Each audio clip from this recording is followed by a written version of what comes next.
सवाल ये है कि इस देश में जिन लाखों लाख लोगों ने शहादत देकर अंग्रेजों को खदेड़ा था, अहिंसा के मार्ग पे चलते हुए महात्मा गांधी ने, कांग्रेस पार्टी ने, सब लोगों ने मिलकर इस देश को आज़ादी दिलाई थी। उस 15 अगस्त 1947 की आज़ादी को आप आज़ादी नहीं मानेंगे, इसका क्या मतलब है? तो ये तो उनका एक सोचने का तरीका होगा और मैं समझता हूँ सही नहीं है, क्योंकि इस देश की आज़ादी में सबका योगदान था। 47 में जब अंग्रेजों को हम यहाँ से हटाए थे हिंदुस्तान के लोगों ने, वही इस मुल्क की आज़ादी का दिवस था। उसके बाद अलग अलग धर्म जाति की बात करना मैं समझता हूँ गलत है। और कहीं ना कहीं जिन लोगों का संविधान में, देश के कानून में, हमारे इतिहास में, संस्कृति में विश्वास है, वो मानते हैं कि देश को आज़ादी जो मिली थी सबके योगदान से मिली थी, उसको अनदेखा करना मैं समझता हूँ बहुत गलत है।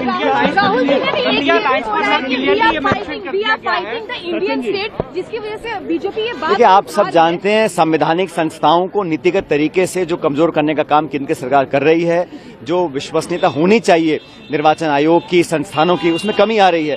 तो हम चाहते हैं कि पारदर्शिता हो और जवाबदेही तय हो। अगर हम लोग को सवाल पूछते हैं सदन के अंदर, सदन के बाहर, उसके जवाब मिलने चाहिए। तो जो संस्थाएं हैं उनको निष्पक्ष, ट्रांसपेरेंट और क्रेडिबल होना पड़ेगा और हम लोग अपना संघर्ष जारी रखेंगे सड़कों पे, सदन के अंदर। एक चीज बताइए, क्या बीजेपी आजादी की लड़ाई को है कि कहीं ना कहीं राहुल गांधी इंडियन स्टेट को नीचे दिखाने की कोशिश कर रहे हैं? बिकॉज असली बात यह है कि देश की आजादी के संग्राम में भाजपा और उनके सहयोगी जो संस्थाएं और दल थे, उनका कोई योगदान था नहीं। देश की आज़ादी दिलाने में कांग्रेस का पुराना इतिहास रहा, शहादत का, बलिदान का, त्याग का, तपस्या का, उससे इनका कोई लेना देना नहीं है। जिसने कुछ खोया नहीं, जिसने शहादत नहीं, जिसने अपने परिवार को नहीं छोड़ा, जो जेलों में नहीं गए, वो इस देश की आज़ादी को समझ नहीं सकते। इसलिए उनको आज़ादी के अलग अलग दिन दिखाई देते हैं। इस देश को आज़ादी भारत के लोगों ने दिलाई थी, महात्मा गांधी के नेतृत्व में कांग्रेस पार्टी ने दिलाई थी, हम सबों ने मिलकर दिलाई थी। तो 15 अगस्त को कौन भूल सकता है? और जो भूल रहा है वो बहुत बड़ी गलती कर रहा है। राहुल जी ने जो कहा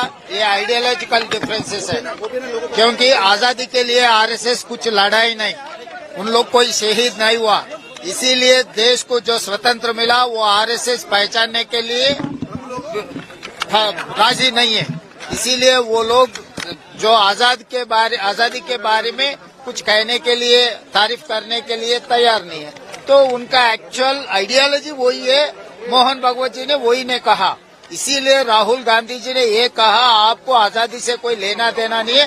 कांग्रेस पार्टी और कांग्रेस पार्टी के नेतागण शहीद होकर आजादी लेकर आए, इस देश को चलाने के लिए कांग्रेस पार्टी कोशिश करेंगे, वही बात राहुल जी ने कहा। तो मोहन भागवत जी जो कहा, अगर कॉन्स्टिट्यूशन के खिलाफ, आजादी के खिलाफ कोई कुछ कहा तो उन लोगों के खिलाफ कार्रवाई चलना है, वो जरूरी है। राहुल गांधी जी ने यही डिमांड मांगा है कि उनके मोहन भागवत जी के खिलाफ कार्रवाई शुरू की है। इसीलिए मोदी जी ने अभी मोहन भागवत जी के खिलाफ कार्रवाई शुरू करेंगे, नहीं तो मोहन भागवत जी को मदद देकर उन्होंने भी वही आइडियोलॉजी के एक पार्ट ऑफ दैट आइडियोलॉजी वो अभी मोदी जी साफ करना है देश के जनता के सामने। आरएसएस को लेके बड़ी कड़ी टिप्पणियां करी हैं, किस तरीके से देखा जाए उसको? देखिए आरएसएस के जो मोहन भागवत जी हैं, उन्होंने काफ़ी अपमानजनक शब्द का उन्होंने व्यवहार किया। भारत के स्वतंत्रता संग्राम के साथ भारत के वो हजारों शहीद देश के हर कोने में जिन्होंने भारत के स्वतंत्रता के लिए अपनी जीवन की शहादत दी, उनका अपमान किया। और कहीं न कहीं भगवान राम का भी इस प्रकार से उन्होंने जो टिप्पणी दी, कहीं न कहीं श्री भगवान राम का भी उन्होंने निरादर किया। और इसीलिए इस टिप्पणी की निंदा हम पूरी पार्टी और पूरे देश को करनी चाहिए। ये बड़ा दुर्भाग्यपूर्ण है और बीजेपी का चाल चरित्र चेहरा, जो लोग चाल चरित्र चेहरे का नारा देते थे, उनका चेहरा सामने आ रहा है। बेटी बचाओ की जो बात करते थे, बेटी बचाओ बेटी पढ़ाओ, ऐसा लग रहा है कि भाजपा नेताओं से ही बेटियों को बचाओ। और जिस तरह की बातें आ रही हैं निकलकर, हमारी मांग है कि इसकी जांच हो, उस स्तरीय जांच हो, क्योंकि मामला सरकारी नौकरी के बदले दुष्कर्म का मामला भी है जो एफआईआर दर्ज हुई है। तो जांच में कौन सामने आए, कौन कौन इसमें शामिल थे, कौन कौन बचाने में थे, किस किस की संज्ञान में था, ये सारी बातें प्रदेश के लोगों के सामने आनी चाहिए। हम मांग करते हैं और भारतीय जनता पार्टी को देश की महिलाओं से माफ़ी मांगनी चाहिए। केवल ये प्रदेश का मामला नहीं है, ये प्रदेश अध्यक्ष एक बड़ा पद होता है। तो इस तरह का जो मामला आया है, तो हमारी मांग है जांच हो, दूध का दूध पानी का पानी हो, भाजपा देशवासियों से माफ़ी मांगे। राहुल जी ने जो बात कही है वो ये कही है कि भारतीय जनता पार्टी की सरकार सिर्फ एक पॉलिटिकल पार्टी हो करके नहीं लड़ रही है आपसे, पूरी एजेंसियां आपके खिलाफ लड़ रही हैं। आपको इस माइंडसेट के साथ मैदान में उतरना है और ये बात सच है। आप देखिए ना, इलेक्शन कमीशन का जो रोल है पिछले कुछ चुनाव में, वो लगातार स्वस्थ लोकतंत्र के लिए खराब है। ऐसे में राहुल गांधी जी जो बात कह रहे हैं वो देश के एक एक व्यक्ति को गंभीरता से सुननी चाहिए और संविधान बचाने की लड़ाई लड़नी चाहिए। अगर लोकतंत्र नहीं बचेगा तो संविधान कहां से बचेगा? घर बचाने का तस्वुर तो बहुत बात का है, घर सजाने का तस्वुर तो बहुत बात का है। पहले ये तय हो कि इस घर को बचाएं कैसे। ये देश में जो लोकतंत्र रूपी एक घर है, संविधान रूपी जो एक छत है, वो छत बचे कैसे, वो घर बचे कैसे, लड़ाई इसकी है। बिल्कुल सही बात है, क्योंकि आज सारे जितने भी संवैधानिक संस्थाएं हैं उसको कब्जा कर लिया गया है और बीजेपी, आरएसएस और गवर्नमेंट की जितनी एजेंसियां हैं उससे भी लड़ाई हमारी है। मोहन भागवत जी ने जो बात कही कि ये कंगना रनौत ने जो बात कही, जिसको हल्का सब लोग हल्के से ले रहे थे, बल्कि हल्का नहीं था, उन्होंने कहा 2014 में देश को आज़ादी मिली। अब मोहन भागवत जी कह रहे हैं 2024 में मिला है। तो आज़ादी की लड़ाई से इनको कोई लेना देना नहीं। देखिए, बिल्कुल आरएसएस के लोग केवल देश को तोड़ने का काम किया है और देश को केवल और केवल रसातल में जाने का काम किया है। आपने सुना होगा कल ही मोहन भागवत जी ने जिस तरह का वक्तव्य दिया, उससे साफ झलकता है कि उनको ना आज़ादी से मतलब रहा है, ना आज़ादी का डेट उनको पता है, ना कॉन्स्टिट्यूशन से मतलब है। जिस कॉन्स्टिट्यूशन के तहत देश 70 साल से आगे बढ़ा, तो वो सबको नकारते हुए जो लफ्ज़ उन्होंने यूज़ किया है कि हमारे लिए ये दिन आज़ादी का दिन है, उससे साफ जाहिर होता है कि उनकी सोच, उनकी आइडियोलॉजी क्या है। तो इसलिए हमें मुबारक हो हमारी हिस्ट्री का, उनको मुबारक हो उनकी history. That actually Mohan Bhagwat's statement is quite anti-national. You know, thousands of Indians sacrificed their lives for the Indian freedom struggle, and we got freedom, and we have our own constitution on 1947 onwards. What yesterday Mohan Bhagwat is told that we didn't got independence 1947. Or actually he is insulting the martyrs of Indian freedom struggle. Mohan Bhagwat ji insulted the martyrs of Indian freedom struggle, including Mahatma Gandhi. That is nationalist? That is a clear-cut anti-national statement. Rahul Gandhi attacked that sentiments because the Indian freedom movement was one of the biggest movement in the world, peaceful movement in the world. That's why we got freedom of this country. These people are telling that point out we didn't got freedom because they didn't participate in any freedom struggle. They have no role for freedom struggle. RSS or BJP leaders didn't have any role for freedom struggle. That is why they didn't want to accept the freedom struggle. They didn't want to accept that India got freedom 1947. Who bother about all these things? This is a clear anti-national. Rahul Gandhi correctly told these things into the people of India. I think this is a general sentiment of Indian people which Rahul Gandhi shared today. But he's categorically saying that Rahul Gandhi is supporting urban Naxal. That's what I'm telling, brother. State people, and at the same time he has said that he is clearly saying that he is fighting against the nation. Wow, that's what I'm telling you. Who fighting against the nationalist Lord? Everybody know that. Yesterday, Mohan Bhagwat's statement is very clear that that people is stating about the Indian national, stating they are against the Indian nationalism, not Rahul Gandhi. Rahul Gandhi criticized their anti-national act.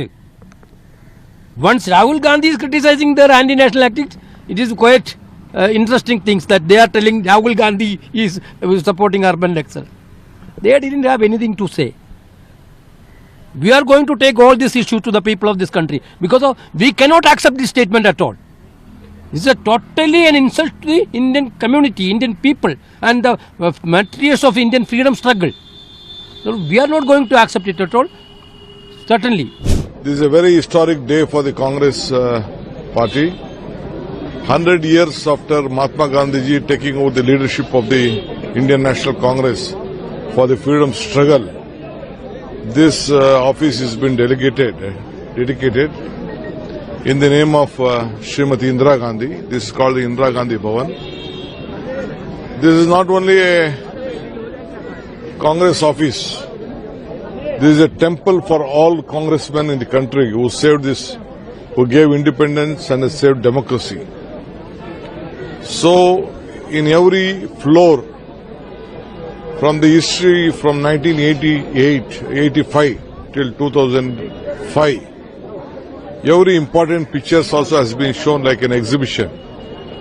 We have a separate meeting hall for all the frontal organizations, the working committee, general secretaries, and everything has been accommodated, and offices for the two LOPs also, including the chairpersons. Everything offices has been provided here. A unique office has been built. So it will be a monumental building for the entire country. So a message has been given by my ACC president to build offices like such type, even in a small way throughout the country. As far as Karnataka is concerned, we have got a direction to build 100 Congress office in 100 years of Gandhiji's celebration. We are already on the job. Next year we wanted to, next month we wanted to lay the foundation. So we are very proud to be on this moment after this Makara Sankranti, on this auspicious day. Srimati Sonia Gandhi, in the august presence of Mallikarjun Kharge and Rahul ji, she has inaugurated this building. Sir, today Rahul Gandhi clearly attacked on RSS. Now, beautifully he presented. Why? What is the reason? What is the issue of the state? What they have spoken. So his message is commendable. I think it is a very historic speech which he delivered today. We are so happy on this. Sir, It's a wonderful building. We have been trying to make this as a success for the last 15 years. Sonia Madam ji started this to make a wonder. Now, at the time of Kharge ji, we have completed this. We are very happy to see that Madam Sonia ji inaugurated our building. And we are all proud. All the Congress workers and leaders across the nation are proud that we have a very good headquarters in the capital city. So Mohan Bhagwatji's statement was also disrespected that when he said that India got independence when after the Ram Mandir. That the RSS and the Sangha Parivar has been making a point that they are against the idea of India. They didn't have a legacy of the freedom movement. They never participated in the freedom movement. So many martyrs were there in the freedom movement.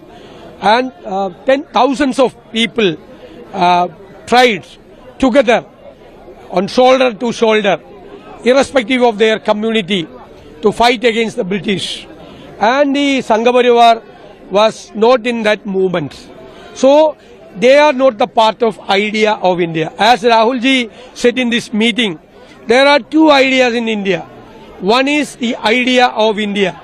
The Congress is following that ideology. Unfortunately, the Sangha Parivar is following an ideology which is making split among the people. And they are capitalizing, exploiting the split among the people. And they are campaigning, their hatred campaign is going on. When they are trying to make division among the people, we are trying to unite the people. That is the difference.